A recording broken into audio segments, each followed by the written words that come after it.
porque esse conteúdo é um pouco denso, não é leve, mas é muito interessante, beleza? É muito interessante, principalmente para quem trabalha com o impacto de mudança climática, entender essa avaliação, beleza?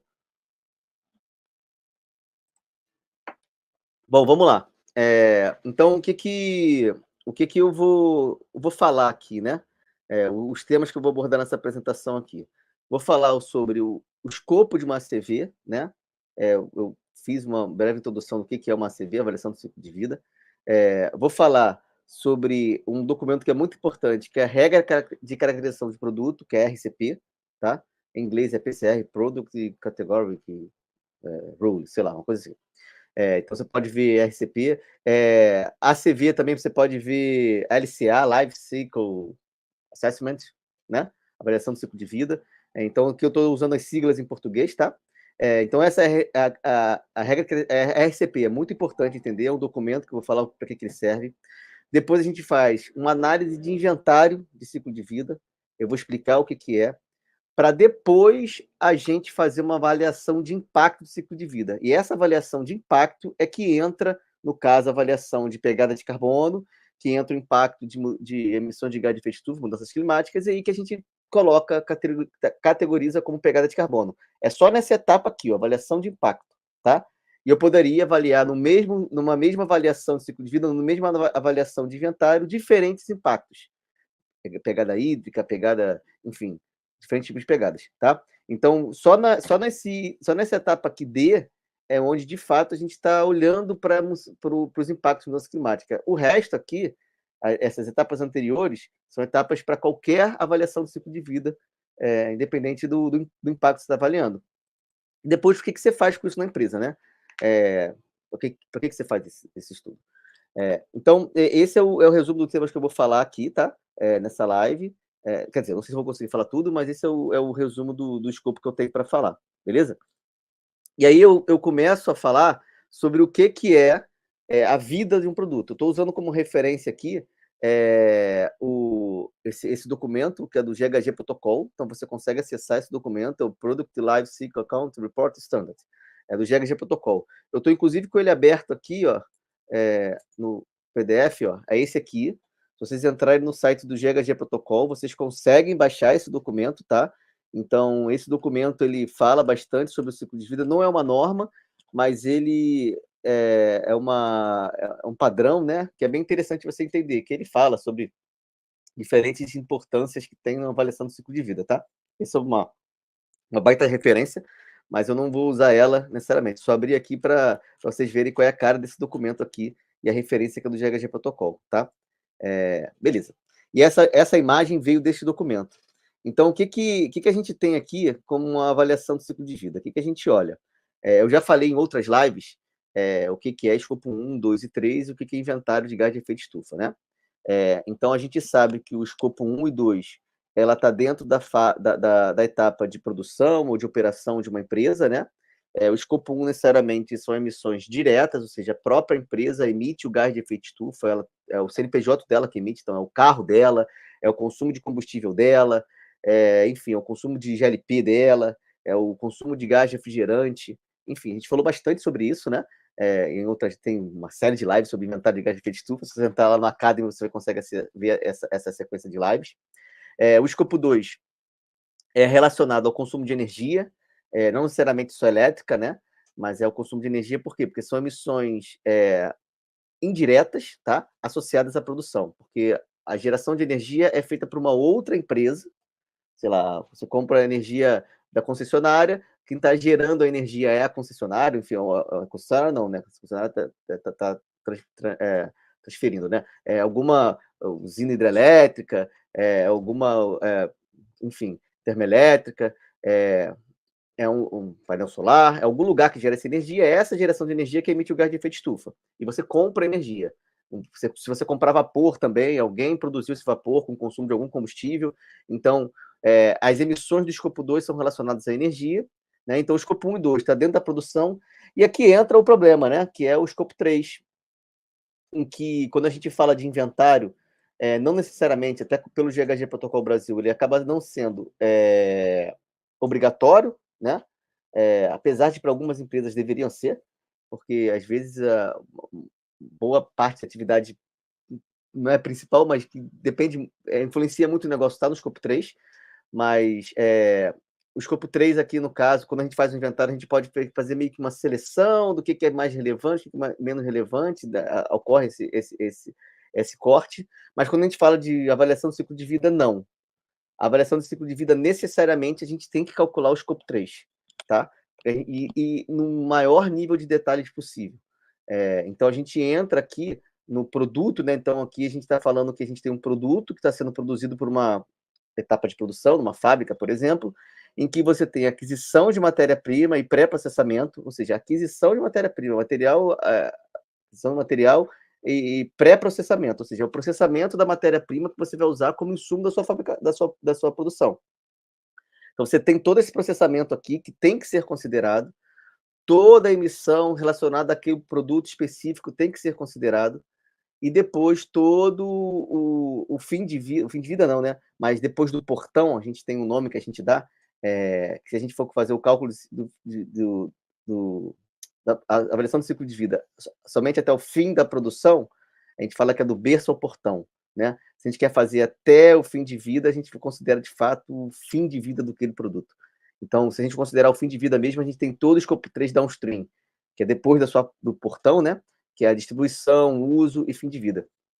Então, quando a gente está falando de avaliação do ciclo de vida, a gente necessariamente está falando que essa etapa aqui, essa etapa aqui, essa etapa aqui é que é importante para um corte de um único produto, né?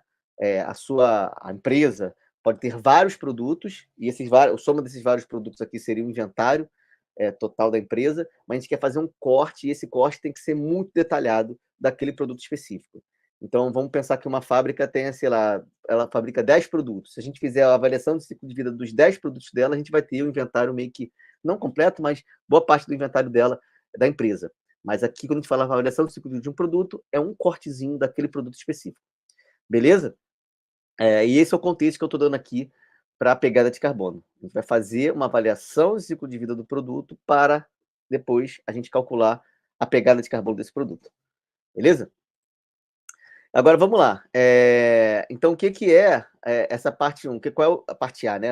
Qual é o escopo de uma ACV? Qual é o escopo de uma avaliação de ciclo de vida? Então, primeiro você tem que identificar o objetivo, identificação do objetivo e escopo do estudo. Então, opa, boa tarde, Kleber, beleza? Normalmente, quando você está fazendo uma avaliação do ciclo de vida, você tem um objetivo. De repente, é o cliente que está pedindo, de repente, é uma solicitação que você está antecipando, que eventualmente você vai ter que, sei lá, exportar o seu produto e o seu cliente vai pedir para comparar o seu produto com outro. Porque o que acontece, o que é comum às vezes ter a demanda de uma avaliação do ciclo de vida é que a empresa que está comprando tem diferentes fornecedores, ele quer considerar também, além de fazer o inventário mais completo dele, ele quer considerar, ter como critério qual é o impacto que diferentes produtos que são similares geram, né? Então, comprar na China, ela de repente tem um valor, mas também tem um impacto diferente de comprar no Brasil, que, sei lá, nossa matriz energética é mais limpa. Então, qual é o impacto que isso dá, qual é a diferença que dá a nível de impacto? Então, você tem o objetivo, né? De repente, para a sua empresa, para divulgar para uma outra empresa, ou seja, o seu cliente está pedindo aquela pegada de carbono. Isso assim, é o mais comum, né?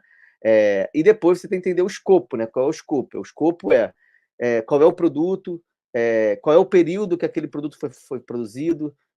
Então, por exemplo, a produção, sei lá, de um lápis durante o ano de 2023, um lápis específico, um produto específico que tem a característica, que tem a especificidade dele e que tem uma definição do que é a vida daquele produto. Então, isso é o escopo, beleza? Então, isso é importante entender o que você vai fazer e qual é o objetivo que você vai fazer. E aí, depois, você faz uma análise de inventário. O que é a análise de inventário? A análise de inventário é quando a gente entra, de fato, em quantificar os insumos, as utilidades, a quantidade de matéria-prima que aquele produto, que a fabricação daquele produto demandou. Quantidade de transporte, E isso se chama ICV, né? Inventário do Ciclo de Vida, tá? E aí, aqui que entra a RCP. Essa RCP, ela é uma regra que você... Eu tenho até referências aqui, posso mostrar. Ó, eu tenho 2 sites aqui que eu uso como referência, que é a EPD Italy, tá? Essa EPD Italy é um repositório de EPDs, que é Environmental Product Declaration, um estudo específico que avalia diferentes impactos, 30 e poucos impactos de um determinado produto, tá? E também tem a EPD Envirotech, que é essa aqui, internacional. Esses 2 sites, eles têm vários estudos de EPD como referência, como se fosse, assim, é a pegada de carbono com muitos outros impactos, entendeu? Além da pegada de carbono, de repente esse aqui, ó, Climate Declaration, tá vendo? Tá mais relacionado a mudanças climáticas. Mas eles têm várias PCRs, né? Então, o que é PCR? Eu já deixei aqui, tem uma biblioteca de PCR, aqui também tem uma biblioteca de PCR, ó, Product Categoric Rule, né? Eu chamei aqui de PCR, eu chamei de RCP, porque aqui está em português, ó, Regra Caracterização de Produto. Esses documentos, o que eles fazem? Eles especificam, e aí, quando você vai montar uma avaliação do ciclo de vida, você precisa especificar em quais etapas de um ciclo de vida que aquele produto, aquele tipo de produto apresenta atividades que são relevantes para ele. Enfim, vou tentar ser um pouco mais simples, tá? Mas essa RCP aqui de produtos abrasivos, por exemplo, se você fizer o login aqui, eu não fiz o login, mas se você fizer o login, você consegue até baixar, tá? Ela vai te dizer que produtos abrasivos é muito importante você considerar todos os insumos que entram, você consome para fazer a produção desse abrasivo. Ele vai te dizer que você tem que considerar consumo de energia elétrica e combustível e não sei o que lá da fabricação. Você precisa considerar o transporte. Ele vai te dizer quais são os pontos principais que você não pode deixar de apresentar no seu estudo de avaliação do ciclo de vida. Aí essa regra do produto, eu acho que não é fácil, mas também não é difícil. Achar referências, como nesse site que eu dei aqui, que é a EPD. Tem uma EPD Brasil também, que ele é um parceiro dessa EPD aqui, ele traz para cá e você consegue achar diferentes PCRs. E tem essa EPD Italy também, que também tem várias PCRs, né? RCPs. Então, você consegue achar esses documentos que vão te dizer quais são as considerações que você deve ter na hora de fazer uma avaliação de ciclo de vida de Funcoil, na hora de fazer uma avaliação de ciclo de vida de produtos químicos básicos, na hora de você fazer uma avaliação de ciclo de vida de printed packed products, produtos impressos de papel.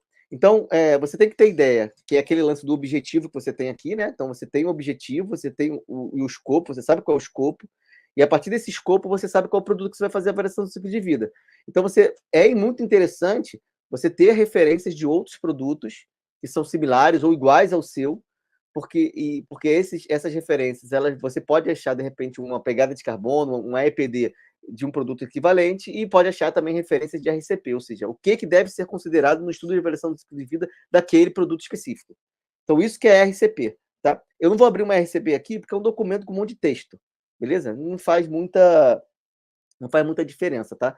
Mas isso é importante você entender, eu vou falar um pouquinho mais aqui, mas é importante entender que essa regra, ela é meio que o norte. Pode ser até que quando você for fazer uma auditoria, o próprio auditor, às vezes é comum ele pedir para você detalhar uma RCP ou criar uma RCP já para o seu produto para dizer claramente quais foram as premissas que você utilizou para cada uma das etapas do ciclo de vida daquele produto. O que você considerou, por que você considerou e, principalmente, o que você não considerou, tá? Existe a possibilidade de você não considerar certas coisas, a gente chama de cut-off, né? É o que foi desconsiderado, mas esse fato ele está baseado numa justificativa. Então, a justificativa diz que essas RCPs elas dão essa justificativa. Você pode desconsiderar um insumo que tem menos de 2% de massa do seu produto principal. Então, você tem um produto lá que tem um monte de parafuso, um monte de coisinha, e tem um materialzinho lá que é menos de 2% da massa total. Pode ser que a sua regra de produto fale, você não precisa considerar isso. Isso simplifique o seu estudo, tá? Então, essa parte é muito importante, tá? Depois você faz a identificação e avaliação dos impactos, e aí aqui que entra, essa parte aqui é bastante trabalhosa, tá? Ter a regra de produto e conseguir fazer o cálculo dos ICVs de todos os insumos que você tem. Então, para aquele seu produto, quanto de metal você consumiu, quanto de plástico, quanto sei lá, madeira, quanto de plástico, metal, alumínio, de ferro, de aço, quanto de plástico, PVC e tal. Isso é muito importante, está bem diferenciado, tá? E a regra de produto vai te ajudar isso. E porque logo em seguida você vai fazer de fato a avaliação do impacto. E essa avaliação do impacto aqui é onde entra os bancos de dados. É onde entra o EcoInvent, por exemplo. O EcoInvent é um banco de dados que ele vai te dar qual é o impacto de mudanças climáticas que um PVC produzido no Brasil no ano tal gerou, com processo de fabricação tal gerou. Ou seja, você não consegue, por exemplo, na fabricação de um PVC, saber o fator de emissão da extração do petróleo, da fabricação lá da petroquímica que gerou o PVC para você. Você não consegue ter isso. Lembra que a gente precisa ir lá embaixo, a gente precisa ir na pré-processamento do material. Então, quais foram as etapas que foram consideradas na fabricação do PVC? Você como fazendo a avaliação do seu ciclo de vida do seu produto que está aqui, você não consegue entender esses processos aqui. O que foi o pré-processamento do PVC? Você não tem esse acesso a isso. Quem tem acesso a isso, quem vai utilizar isso, é justamente esses softwares de avaliação do ciclo de vida. Tem o Gabi, tem o OpenLCA, tem o OpenLCA de graça, tem os bancos de dados, que é EcoInvent, tem alguns softwares que te dão esses impactos. E aqui reside um grande trabalho também na avaliação do ciclo de vida, que é achar os processos que mais se adequam à sua realidade. Então, por exemplo, a fabricação de um PVC no Brasil é diferente, tem um passo a passo diferente da fabricação de um PVC na China. Então, qual é a diferença de impacto? Se eu botar um fator de emissão de 1 kg de PVC brasileiro é diferente do fator de emissão de 1 kg de PVC da China. Então, você tem que identificar esses impactos, esses fatores de emissão para cada uma dos ICVs, dos insumos que você tem, para você fazer a avaliação do impacto. Porque uma vez que você tiver tudo, você vai somar todas as categorias e ter essa avaliação de impacto. E depois você vai interpretar esses resultados. Quanto que foi de impacto, quanto que foi de impacto no transporte. Eu vou falar um pouquinho das fases aqui, A1, A2, A3, que é um ponto importante, para você, de fato, no final das contas, você tentar trabalhar na otimização e na redução de impacto desse seu produto. Então, se eu trocar o fabricante, eu reduzo o meu impacto? Talvez, entendeu? Se eu mudar a rota de fabricação, se eu pegar um insumo, ao invés de pegar um insumo da China, pegar um insumo brasileiro. Então, o transporte é muito menor. Então, reduz o meu impacto? Quanto que reduz esse impacto? Então, isso é importante você ter aqui na interpretação. Então, esse é o escopo, tá, da avaliação do ciclo de vida. Isso aqui é um print da norma 14040, que fala que é justamente as etapas de mais CV, que fala isso. Ele te dá, ele cobra, né, a definição e objetivo do escopo, ele cobra a análise do inventário, que é esses ICVs, ou seja, quanto de PVC, quanto de transporte, quanto de metal, quanto de energia elétrica, quanto de água, quanto de tudo que o produto usou, fez parte do ciclo de vida dele. Tem que estar dentro desse inventário, e se não tiver, tem que ter uma justificativa, que é o cutoff, né? E isso vai dar a regra de fiscalização do produto, vai dar esse norte do que tem que ser considerado, do que pode ser desconsiderado. Depois tem a avaliação de impacto, que a gente pega lá quantos quilos de PVC emite quanto de CO2, relacionado à pegada de carbono. CO2, 4 tipos de impactos. Mudança de uso de solo, biogênico, fóssil, total. Normalmente são esses 4 impactos que a gente considera na pegada de carbono, tá? Então, a gente tem 4 fatores de emissão para um único PVC. Gera uma interpretação e você tem essa aplicação direta. Né? O que você vai fazer com esses resultados? Vai elaborar política, vai trabalhar com marketing, desenvolver melhorias do produto. Ou seja, vai trabalhar com os resultados que você teve da sua pegada de carbono. Beleza? Então, assim, esse é um resumão do resumão já completo do que é uma pegada de carbono, tá? Esse é o passo a passo que tem que ser feito.